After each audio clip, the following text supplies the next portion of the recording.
Assalamualaikum warahmatullahi wabarakatuh. Sobat Goes, kembali lagi bersama podcast NMTV.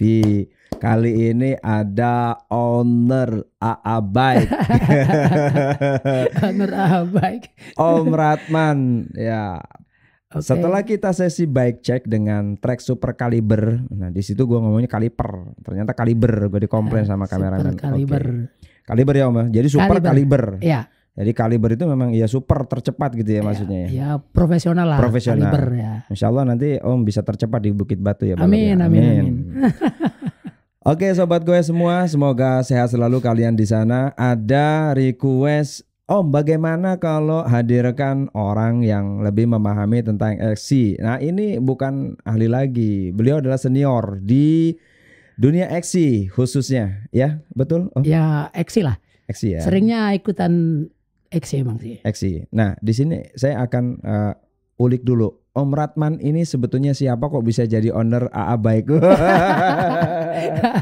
Ceritanya panjang Om. Ceritanya panjang, jadi mohon diceritakan. Ini kan gini Om, ada orang hobi terus menjadi sebuah profesi. Ya inilah seorang Om Ratman. Dulunya kan awalnya kan cuma hobi mungkin Om ya? Ya dulunya hobi, emang hobi gue sih. Hobi gue, tapi kan dulunya memang aslinya karyawan. Oke. Aslinya masih nguli gitu. Ya siap. Itu mungkin di tahun 2009 lah ya. 2009 terus kebetulan saya di Cikarang. Yes. Cikarang baru. Itu dunia persepedaan di sana udah mulai tumbuh, udah rame. 2009. Ya. Oke. Teman-teman Cikarang MTB itu udah ada grupnya. Waktu itu mungkin apa ya, grup BlackBerry lah. Grup BBM. Zaman itu ya. Grup Yahoo gitu kan ada. Tapi di dunia persepedaan udah rame lah. Nah itu masih MTB biasa, MTB 26. Iya zaman itu ya. Nah, MTB 26. Nah di situ ada teman-teman almarhum Kang Asol, Om Aji, Om Ardian, teman-teman Cikarang MTB itu udah ada grupnya. Udah ada grupnya. Saya ada di situ. Ya udah kerjanya kalau tidak lembur kerjaan ya Sabtu Minggu pada goes. Seputar Cikarang dulu. Nah terus awalnya bisa sampai kepikiran untuk buka usaha toko sepeda itu dari apa inspirasinya Om? Ya alam-alam ya waktu itu memang tidak ada yang kebetulan sih. Yeah. Kebetulannya itu di Cikarang baru ada namanya AA Bike. Yeah. AA Bike itu punyanya almarhum Kang Agus Solihin. AA itu Agus Solihin sama Aji, Om Aji, Darmawan Aji. Nah, teman semua itu. Siap. Nah, itu di 2011 almarhum. Semoga diberikan tempat yang terbaik di sana Om ya. Jadi ini mungkin menyentuh sekali buat sebuah sejarah bagi Om Ratman yang dari tadi kita ngobrol riang, bike check juga kita riang. Pas begitu kita sebut bike itu apa, kita nanti akan tanya ke beliau. Tapi berikan waktu dan kesempatan buat beliau untuk tisu, tolong dong. Mungkin beliau ini adalah orang-orang yang sangat berjasa buat Om Ratman. Om, tisu Om.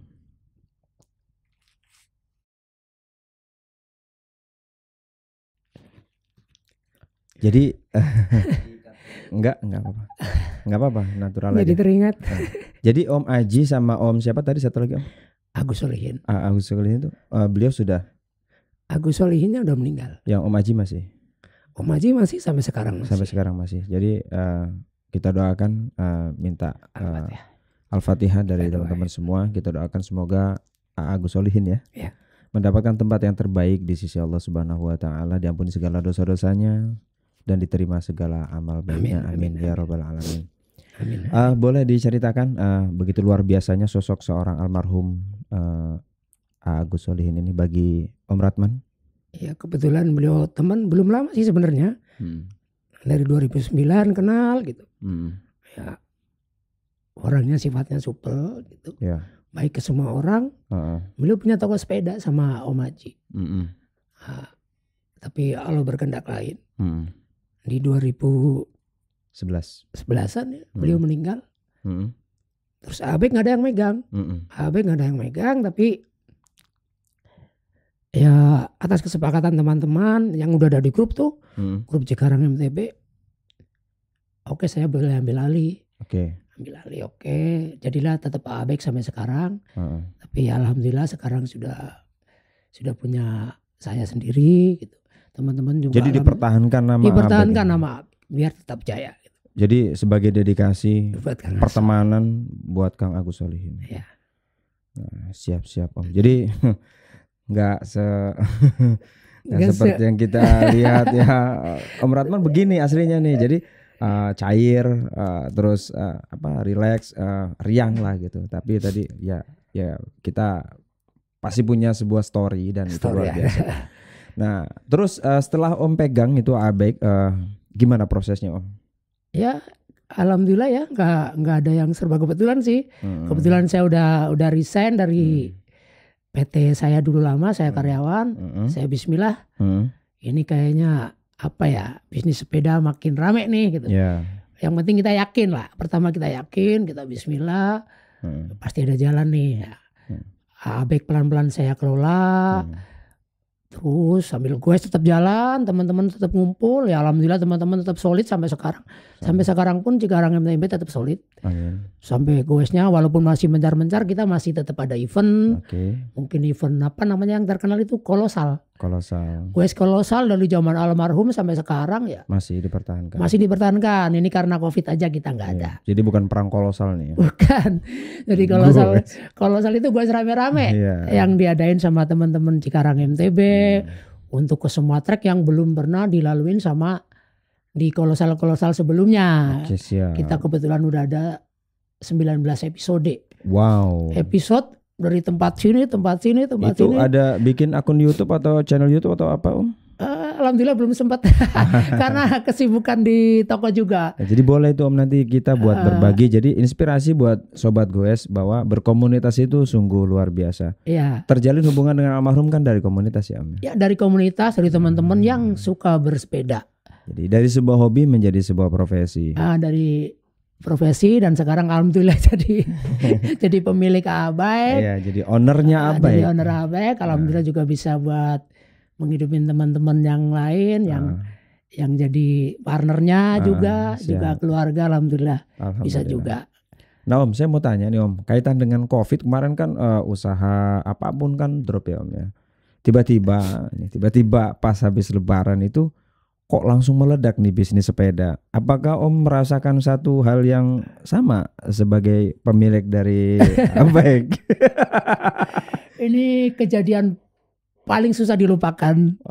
Seumur-umur baru kali ini tahun keemasan sepeda ini. Golden time ya. Golden time-nya justru di Covid Corona kayak gini. Jadi orang semuanya ingin bersepeda. Teman-teman yang sudah lama tidak bersepeda tiba-tiba nongol lagi dengan sepeda yang sudah lapuk istilahnya. Jadi berkah sepeda. Berkah bersepeda, berkah pedagang sepeda. Dan nongol juga toko-toko yang lain udah menjamur sekarang. Ada juga ya kita sebenarnya sih nggak etis lah kalau nyebutin goeser musiman. Ini kan tujuannya bareng-bareng lah sama yuk kita goes bareng, yang penting kalau emang itu sehat ya monggo dilaksanakan. Kalau saya sih lebih setuju gini Om, karena memang olahraga jenis sepeda ini adalah olahraga yang paling bersahabat di masa Covid. Betul. Jadi kalaupun memang mereka sebelumnya belum pernah bersepeda ya mungkin secara bahasa penyebutan aja goeser musiman. Mereka juga kan punya hak yang sama, ingin sehat. Tapi memilih jenis olahraga kan mungkin yang paling tepat ternyata sepeda. Dan itu memberikan berkah bagi owner ya kan. Toko sepeda ya kan. Sampai mekanik aja itu diteleponnya susah loh Om. Susah mekanik kalau kita pengen seperti yang saya ceritakan, pengen rasanya matiin handphone gitu. Jadi luar biasa nih teman-teman ya. Luar biasa. Pengen rasanya matiin handphone tapi gimana, mereka juga butuh. Ya udahlah kita jawab sebisanya apa adanya sampai sekarang. Sampai dengan hari ini. Sampai pun hari ini. Jadi masih rame banget. Masih rame. Jadi ini toko ditinggal. Tapi alhamdulillah ada teman-teman yang lain yang ngebantuin, masih tetap ada, servisan tetap ada, toko online masih tetap ada. Kita juga bisa nyampe ke NMTV nih, sampai sambil COD-an juga. Ya. Jadi teman-teman, tidak ada sesuatu yang kebetulan terjadi di dunia ini, ada sesuatu yang sudah tertulis. Dan ketemunya dengan Om Ratman ini memang sudah Allah rencanakan, dan kami ketemu di salah satu trek. Terus beliau lagi jalan, Om, siap. Ya udah ngobrol-ngobrol sebentar dan beliau berkenan. Saya enggak tahu kalau beliau ini adalah seorang owner dari Albike. Ya polos saja, namanya teman goeser sesama ya indahnya dunia MTB ya, begitu. Betul. Selama kita di trek kita nggak pernah tahu lu mau presiden kayak ya kan. Ketemu di trek ya udah itu adalah sobat goeser. Ya begitulah. Satu sepeda berjuta-juta sahabat. Betul sekali. Kita semuanya teman. Saya mau tanya lagi nih Om. Kan bisnis sepeda memang luar biasa. Yang diminati dari teman-teman yang baru mulai-mulai sepeda itu dari jenis genre apa sih Om? Apa road bike, apa MTB, hardtail atau full shoes? Coba Om. Kalau dari kategori terus terang aja ya, di Indonesia ini tetap orang pada nyari XC. Tapi untuk newbie sebenarnya dia nggak tahu. Oh yang penting beli sepeda. Yang penting beli sepeda. Tapi boleh saya sebutin? Boleh, no problem. Nomor satu udah pasti mereka nanya Polygon. Ya. Sepeda sejuta umat. Sepeda Polygon. Sepeda sejuta umat. Betul. Itu berbahagia banget lah kalau udah punya Polygon. Iya, pokoknya udah keren banget. Nomor satu yang dicari Strada. Merajai. Strada merajain. Nomor dua mungkin kalau boleh saya resum ya tuh urut-urutannya mungkin kasket berapa. Gitu. Oke, siap. Baru loncat ke sepeda trail. Sepeda trail terus ke United. Baru yang Pacific. Habis itu Sally juga merajain nih. Nah, main Sally juga? Sally spare part ada. Kalau untuk yang full bike ya ada, tapi nggak terlalu banyak kebetulan. Ya begitu. Baik kebetulan saya tuh suka sepeda XC. Suka sepeda XC, jadi kebanyakan yang jual sepeda XC. Ya. Nah Om, saya mau tanya nih Om, kan sebagai owner ya, sebagai penjual nih, apakah dapat barang di masa Covid juga susah Om? Susah banget. Untuk toko-toko, untuk grosiran kita masih terbatas karena memang kebanyakan langsung ke usernya langsung, kasihan juga mereka. Kadang-kadang kita berpikir gini, gue butuh barang aja susah banget lu sekarang, dulu kemarin-kemarin aja lu lagi sepi, lu kayaknya nawar-nawarin mulu ke gue. Jadi ada semacam kayak ya mungkin kan kita nggak tahu sebagai customer ya Om. Taunya berpikir lu tahan untuk lu dapat untung lebih gede lagi gitu kan. Oh bisa jadi kayak gitu, tapi kan ya kita namanya sudut pandang yang beda. Kebetulan kan faktanya memang dari pabrikan kita dapat barang susah. Pabrikan juga kalau saya pikir mereka nggak siap dengan adanya COVID Corona yang siapa yang tahu ya? Nggak ada yang tahu dari kemarin. Jadi Lebaran Hamin seminggu itu udah mulai ada gejala. Gejala aneh sebenarnya. Saya pernah ditawarin beberapa yang memang teman butuh di masa Covid ya. Kesar kan langsung blok gitu. Iya. Untuk dibeli sepedanya, dan ada beberapa yang kita beli, dan saat kita beli itu kan memang harganya juga mungkin harga nggak wajar ya. Ini kita ngomong aja apa adanya gitu. Nah sekarang itu sepeda mau dibeli aja itu harganya gila-gilaan loh. Iya kan. Misalkan kita beli 65 juta, 90 juta sekarang kita ngomong dong udah langsung dibayar orang. Betul. Masih berjalan itu. Masih berjalan sampai sekarang. Luar biasa. Sukses Om ya. Sukses ya. Semakin sukses ya. Terima kasih ya. Buat bekal kita nanti berangkat ke sana. Amin. Om, nah sekarang saya mau masuk ke pokok materi setelah kita bicara beliau sebagai seorang owner dan kondisi Covid berkah bagi pengusaha sepeda ya. Itu fakta ya. Fakta. Sekarang saya mau bicara tentang pengalaman Om menjadi seorang atlet atau balap sepeda di genre XC ataupun di AM. Om, yang saya mau tanya nih, persiapan apa sih yang dibutuhkan bagi seorang yang penghobi untuk bisa menjadi atlet mengikuti balap di event-event balap gitu Om? Sudah pasti harus latihan ya. Kalau memang kita niatnya mau race, mau balapan, mau race. Seperti yang Om lihat-lihat gitu kan. Namanya mau pengen jadi juara kan udah pasti latihan. Iya, siap. Udah pasti latihan.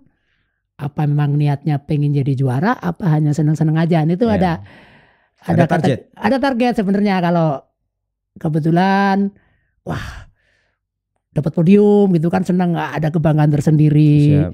Satu, kedua ya mungkin teman-teman jadi tahu, mereka pada posting di medsos, ada yang di Facebook, ada di mana, jadi tahu. Ada segi keuntungannya ya. Kalau untuk saya tuh mereka jadi tahu, oh ini yang punya Albike, oh ini sepedanya. Ada sisi market di situ. Ada marketnya. Jadi pada saat kita jadi juara ada kelebihan, ada kelebihan. Itu sepedanya bagus nih, bisa disetting gini-gini. Itu otomatis orang pada pengen servis. Oh kenapa nih? Ramuannya apa nih kok bisa gitu kan. Sepakat. Padahal kan satu, kita juga harus tetap latihan. Latihannya juga bukan asal-asalan gitu. Nah, ini yang saya mau ulik Om. Porsi latihan yang seperti apa nih yang Om jalani? Mungkin bisa dibagikan ke sobat goes. Porsi latihannya kebetulan kalau saya itu masih kurang Om. Masih kurangnya karena satu, kita kan ada di usia 48. Siap. Saya kebetulan udah 48 tahun. Wow. Udah 48 tahun ada di Master B. Yeah. Master B. Ya, lawannya masih ada yang 40. Lawannya masih ada yang umur 40, 41, 42, 43 dan latihannya udah pasti lebih berat. Jadi kalau saya balapan sama Om kayaknya satu kelas gitu. Kebetulan kondisi di Cikarang juga flat tempatnya. Nyari tanjakannya susah. Iya. Jadi kalau mau bener-bener latihan harus berkorban banyak. Satu, harus loading kemana, nyari tanjakan.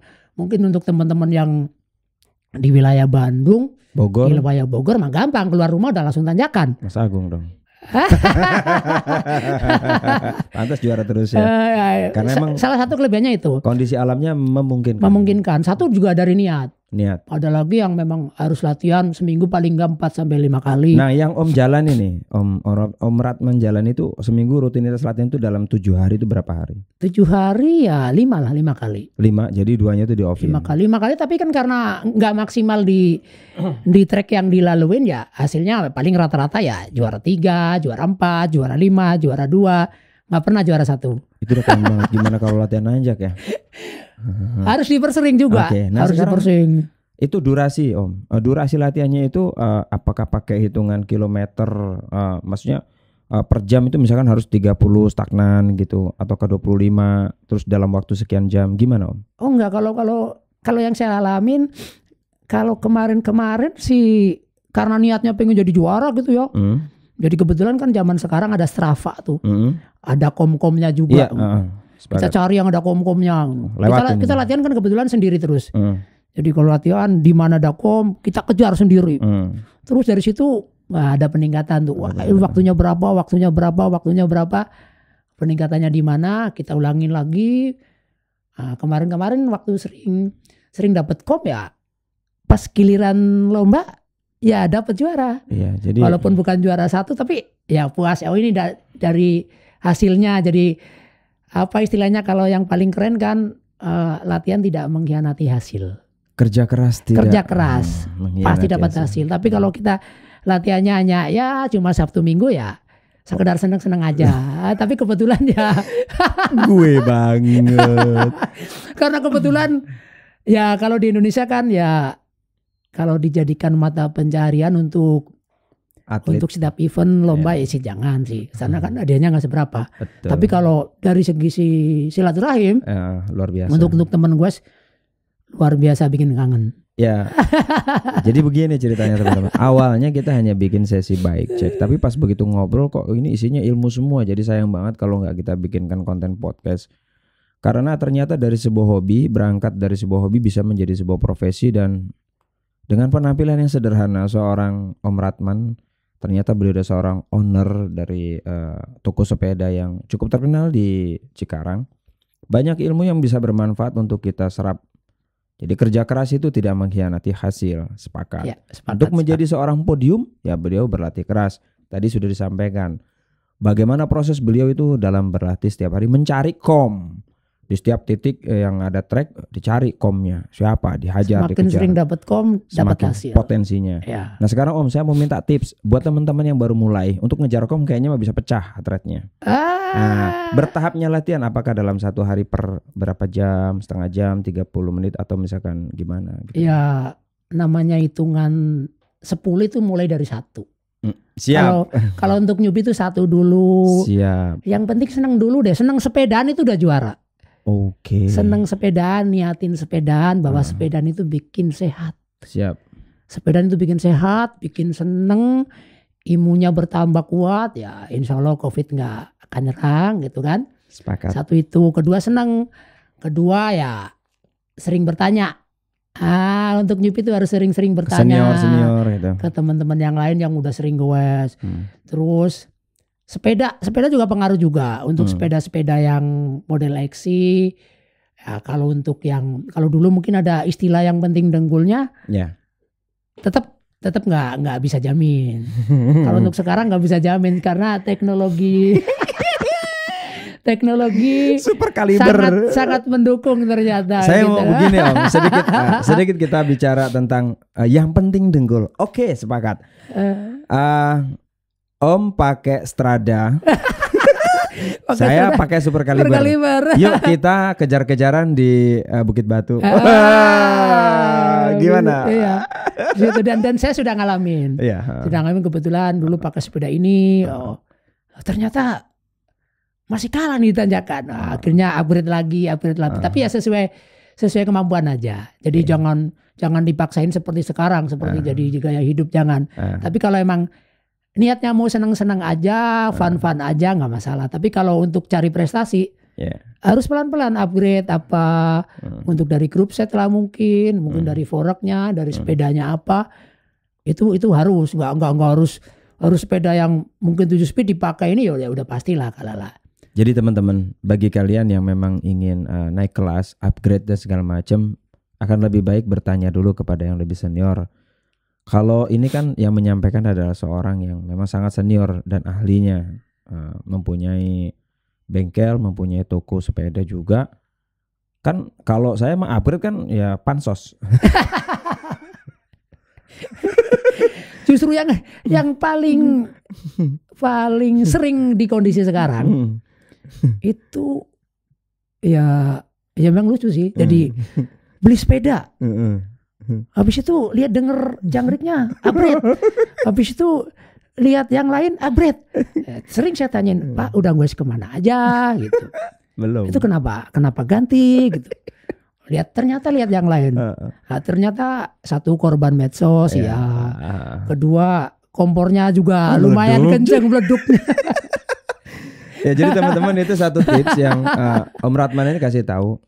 Ya kalau duit kalian banyak ya mungkin nggak masih masalah. bisa digunakan untuk yang lainnya.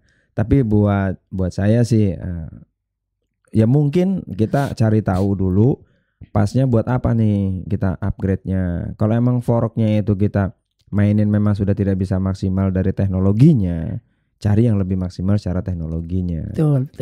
Kalau memang kita bicara wah sepedanya ini masih berat, ya jangan beli Strada. Ya kan?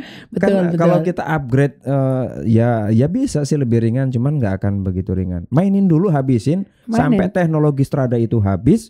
Tapi ternyata memang kita tidak bisa speed lagi. Oh berarti Anda harus naik kelas. Iya sampai khatam lah. Ya, dan sampai khatam betul ya. Sampai khatam baru ini ada yang kurang, tambahin yang ini. Siap. Oh ini gigi cuma 36, ternyata ditanjakan nggak kuat. Ya sementara dorong dulu nggak apa-apa. Ya, siap. Besok harus ternyata kelemahannya di sini nih gigi 36. Tambahin lagi ke 42. Ntar besok lagi, harus kayak gitu. Berangsur-angsur, jangan langsung. Nanti kesenangan saya pada upgrade. Toko sepeda yang untung sih bro ya, tapi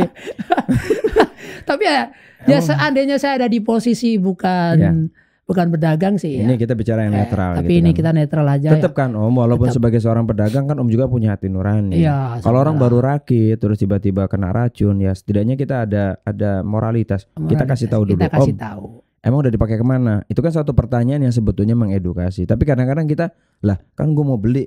Kalau ribet banget sih lainin aja. Ya. Nggak apa-apa, okay, gitu. Tapi kan kita sudah berusaha. Ya, jadi saya sepakat. Kita kasih tahu. Ini luar biasa dari sosok seorang Om Ratman. Mudah-mudahan next insya Allah ada kesempatan waktu lagi beliau hadir di sini lagi.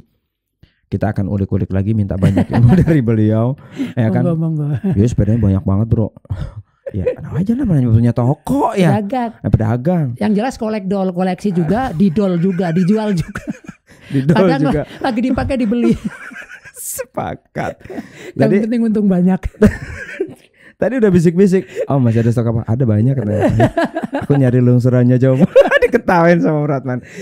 Oke Om Ratman, thank you banget di konten podcast. Banyak ilmu yang sudah kita dapat dan insya Allah kita akan bagikan ke sobat gue semua. Semakin sukses dengan usahanya. Amin. Tetap istiqomah dalam ibadahnya. Itu yang paling penting. Ya kan, jangan lupa berbagi ilmu dan pengalaman ke sobat gue di seluruh Indonesia. Om, thank you. Salam sehat selalu buat semuanya. Assalamualaikum warahmatullahi wabarakatuh.